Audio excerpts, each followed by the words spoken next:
प्रेरितों 17 अध्याय उसका 11। यहाँ पर हम बीरिया की कलीसिया के बारे में पढ़ रहे हैं। बीरिया नामक एक ऐसी कलीसिया थी जो परमेश्वर के वचन पर पूरा पूरा मन लगाती थी, परमेश्वर के वचन को ध्यान से सुनती थी, ध्यान से सुनकर उसको जांचती थी, परखती थी पवित्र शास्त्र में क्या ऐसा ही लिखा है। हमारा जो एक रिस्पॉन्स है, हमारी जो एक प्रतिक्रिया है वचन के प्रति, वह कैसी होनी चाहिए। खास करके सभा के अंदर, कलीसिया के अंदर हम वचन के प्रति कैसा रिस्पॉन्स करते हैं। सबसे पहली चीज हम इसको 3 स्टेप्स में देखेंगे कि कलीसिया के अंदर हमारा रवैया जो है वह कैसा होना चाहिए। सभा के समय, चर्च के अंदर आपका रवैया जो है वह एक खास व्यक्ति का होना चाहिए जो अपने आप को विश्वासी कहता है। हालेलुया। जब परमेश्वर का वचन आपके पास पहुंचे तो आपको ध्यान लगा करके उसका सुनना चाहिए। वचन के समय अपने ध्यान को कभी भी इधर उधर ना होने दें। वचन के समय अपने मोबाइल को साइड में कर दें, बंद कर दें। हालेलुया। आपके उद्धार से बढ़कर आपका फोन, आपका मोबाइल नहीं है, और ना ही आपका मोबाइल जो है आपको उद्धार दिला सकता।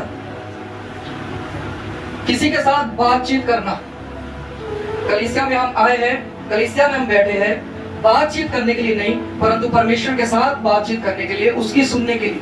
हमें इधर उधर की बातचीत पर कभी भी ध्यान नहीं देना है, इधर उधर देखना नहीं है, क्योंकि कई लोगों का ध्यान जो है वो वचन में नहीं होता। हालेलुया। मन का जो है वो भटकना, इस पर हमें जय प्राप्त करना है। ये कभी भी कलीसिया में भटकना नहीं चाहिए, और हमें हमेशा जो है वह सहमति में रहना चाहिए। हालेलुया। सहमति जताना चाहिए। अगर आपको कोई बात अच्छी लगे, अगर आपको लगे कि ये मेरे लिए आशीष का कारण है, अगर आपको किसी बात से उत्साह मिले, अगर आपको परमेश्वर की उपस्थिति और ज्यादा महसूस हो, तो आमीन या हालेलुया के साथ आपको सहमति जताना चाहिए। वहां पे आपको कभी भी अपने में एक सुस्त माहौल नहीं बनाना है। जब आप आमीन या हालेलुया जैसे शब्दों का प्रयोग करेंगे कलीसिया के अंदर, खास करके और खास करके वचन चलते हुए में, तो वहां पर एक अलग जीवित माहौल बनता है। हालेलुया। एक अलग जीवित माहौल वहां पर क्रिएट होता है। और तीसरी चीज है, हमें नोट्स बनाने चाहिए। हमें अपने मेन पॉइंट्स जो है वे लिखना चाहिए, ताकि बाद में हम उनको पढ़ सके, बाद में याद हमें रह सके। वचन को सुनते सुनते हमेशा परमेश्वर के साथ जुड़े रहिए। प्रार्थना में अपने मन के अंदर अंदर प्रार्थना आप करते रहे, दिल के अंदर प्रार्थना करते रहे कि ये शब्द, ये आशीष के शब्द जो मेरे लिए बोले गए हैं, प्रभु ऐसा मेरे लिए हो जाए। हालेलुया। ये वचन जो मेरे लिए बोला गया है ऐसा मेरे लिए हो जाए। आप अंदर ही अपने जो है प्रार्थना में परमेश्वर के साथ जुड़े रहने चाहिए। तो इसीलिए हम बीरिया की कलीसिया को देखते हैं। बीरिया की जो कलीसिया है वह पूरा ध्यान देती थी पौलुस के ऊपर कि वह क्या बोल रहा है, क्या सुना रहा है। और जब उन्होंने पाया कि हाँ वैसा ही है, तो वचन क्या कह रहा है कि वह पूरा मन लगाते थे उन बातों में। दूसरी चीज, सभा के तुरंत बाद में या वचन सुनने के बाद में आपकी प्रतिक्रिया क्या होनी चाहिए, आपका रिस्पॉन्स क्या होना चाहिए। जैसे ही सभा समाप्त हो तो आपको सोचना चाहिए और बोलना चाहिए कि आज परमेश्वर ने आपसे क्या बात किया है। आपको इधर उधर की बातों के ऊपर ज्यादा ध्यान नहीं देना है। हम खुद ये जानते हैं, जब भी कलीसिया समाप्त हो जाती है तो बहुत सारी ढेरों बातें हमारे माइंड में, मन में आती हैं, और इधर उधर की बातें हम करना शुरू करते हैं, जिससे वचन का जो बीज है वह दबकर रह जाता है और लोग भूल जाते हैं कि आज हमने क्या सीखा। हालेलुया। तो वचन जो आपको सिखाया जा रहा है, जो आपको बताया जा रहा है, जो परमेश्वर की ओर से है, उसके बारे में सोचना चाहिए और उसी के बारे में बोलना चाहिए। सभा के तुरंत बाद की मैं बात कर रहा हूं, जैसे ही सभा समाप्त हो। और वचन जो कि आपका जीवन बदल सकता है, उसकी चर्चा करनी चाहिए। अगर आपका घर दूर है तो घर जाते समय सिर्फ वचन की चर्चा करें। अगर आप परिवार में बैठे हैं तो वचन की चर्चा करें। दोस्तों में बैठे हैं तो वचन शेयर करें। हालेलुया। कि आज का संदेश क्या था, आज मैंने उससे क्या सीखा, आज परमेश्वर ने मुझसे क्या बात किया। और वचन को हमारे जीवन में हम कैसे लागू कर सकते हैं, इसकी हमें प्लानिंग करनी चाहिए। क्योंकि संडे जब भी हम इकट्ठा होते हैं, संडे के बाद 6 दिन जो भी आते हैं, उन दिनों की हमारे पास एक प्लान लिस्ट होनी चाहिए कि इस वचन को मैं अपने जीवन में कैसे लागू कर सकता हूं। हालेलुया। सोचिए कि इस वीक में, शनिवार तक, इस पूरे हफ्ते में मैं कैसे इस वचन के अनुसार जी सकता हूं। अगर सपोज करें आपको माफ करने के लिए बोला गया है, वचन कह रहा है माफ करो, तो आप सोचिए क्या कोई भी ऐसा जन मेरे जीवन में है जिसको मुझे माफ करना है? तो आपके पास 6 दिन है, आप उस वचन को कैसे अपने जीवन में लेते हो या छोड़ देते हो? क्योंकि वचन ही है जो आपका जीवन बदल सकता है। हालेलुया। प्रार्थना करें। सभा के बाद भी अगर हम निकल करके परमेश्वर के उपस्थिति से जब हम आ रहे हैं, यानी कि सभा में से निकलकर हम जा रहे हैं, तो सभा के बाद जो है वे हमें अपने अंदर जो है वे प्रार्थना में बने रहना है कि मैं इसको वचन को भूल ना सकूं।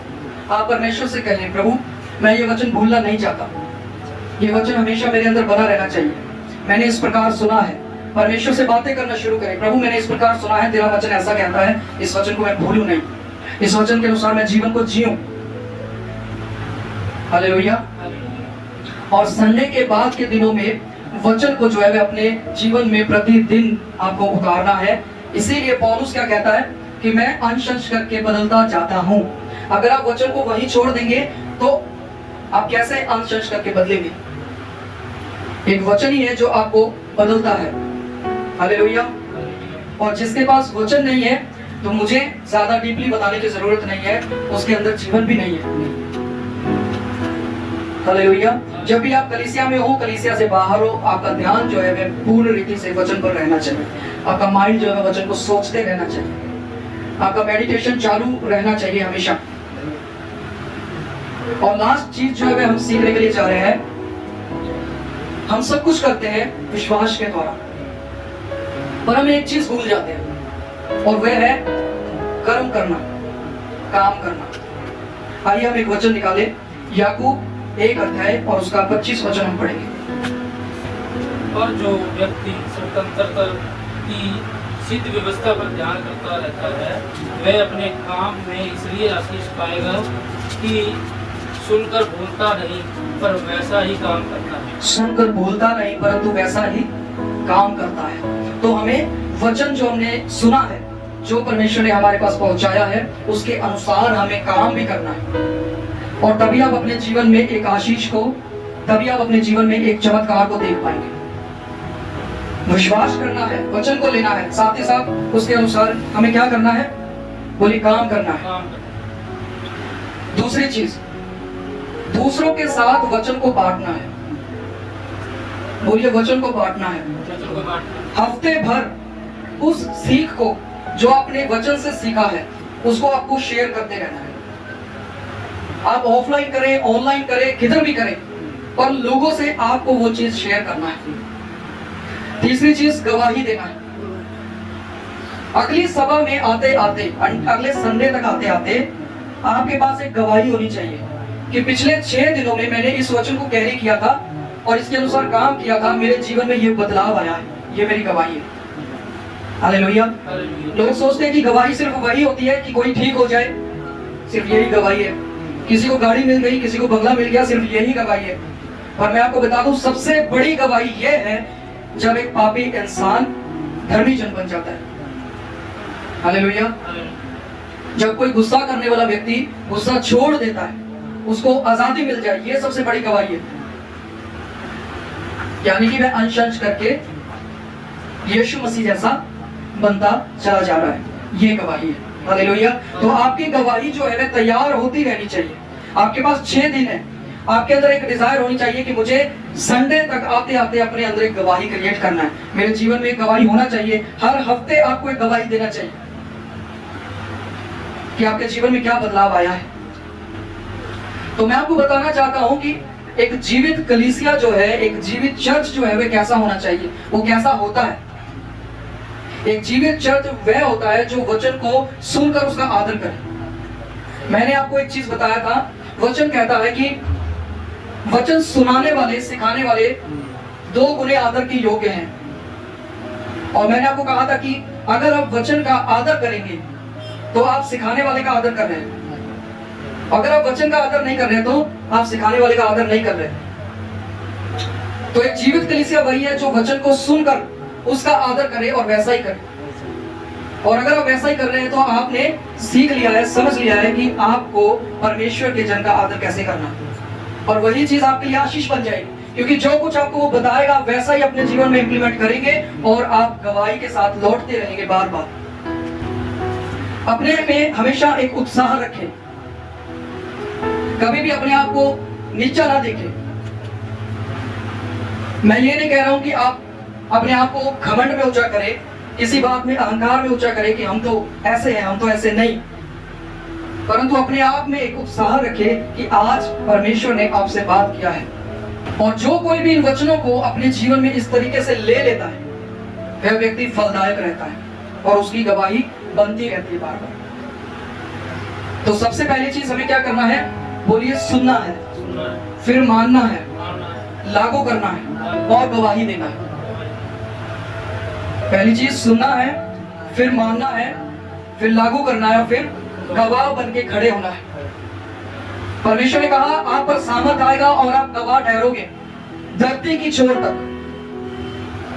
हालेलुया। पर हम अपने घर में ही गवाह नहीं बन पाते। मैं आपको एक सिंपल तरीका दिया हूं कि आप इसको यूज करें, इन वचनों को इस तरीके से, और आप हर हफ्ते एक नई गवाही के साथ खड़े होंगे।